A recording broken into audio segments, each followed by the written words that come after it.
सोचिए जरा, जब लोग आपको आपके हालात से पहचानते हों, जब आपके सपनों से ज्यादा बड़ा आपका संघर्ष हो, और जब आपके पिता ठेले पर फल बेचते हों, लेकिन उसी ठेले से एक दिन एक बड़ा व्यवसायी पैदा होता है। ये कहानी है रांची के चंदन कुमार चौरसिया की। रांची के डोरंडा बाजार की तंग गलियों में एक छोटा सा लड़का अपने पिता के साथ ठेले पर फल बेचता था।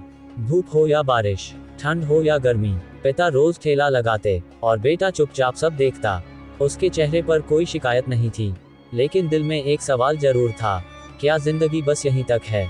चंदन ने अपने पिता को दिन रात मेहनत करते देखा, घर चलाने की चिंता, बढ़ती महंगाई और सीमित आमदनी, कई बार ग्राहकों के ताने, कई बार खाली हाथ घर लौटना।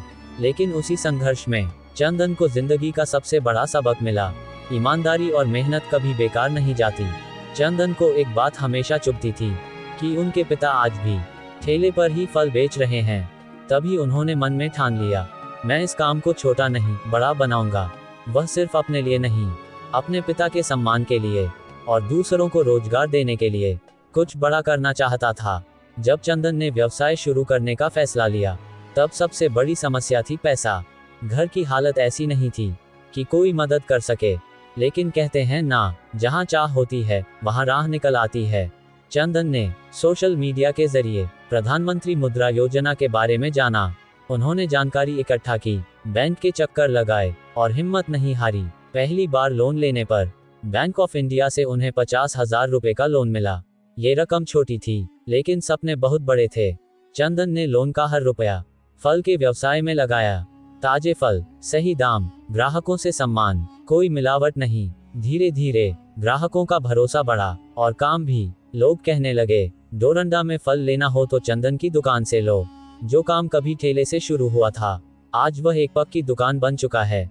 अब चंदन सिर्फ खुद नहीं कमा रहे, बल्कि दूसरों को भी रोजगार दे रहे हैं। आज उनकी गिनती रांची के बड़े फल व्यवसायियों में होती है। 35 साल की उम्र में चंदन कुमार चौरसिया उन लोगों के लिए मिसाल हैं, जो हालातों को दोष देते हैं। वह कहते हैं, अगर इरादा मजबूत हो तो सरकार की योजनाएं भी जिंदगी बदल सकती हैं। हालात कितने भी खराब हों, हार मत मानो। ईमानदारी सबसे बड़ा ब्रांड है। छोटा काम भी बड़े सपनों की शुरुआत हो सकता है। सरकारी योजनाओं की जानकारी जरूरी है। पिता का संघर्ष बेटे की ताकत बन सकता है। ठेला छोटा था, लेकिन सपने बड़े थे। आज चंदन कुमार चौरसिया सिर्फ फल नहीं बेचते, वह उम्मीद बेचते हैं, हिम्मत बेचते हैं और सपने बेचते हैं।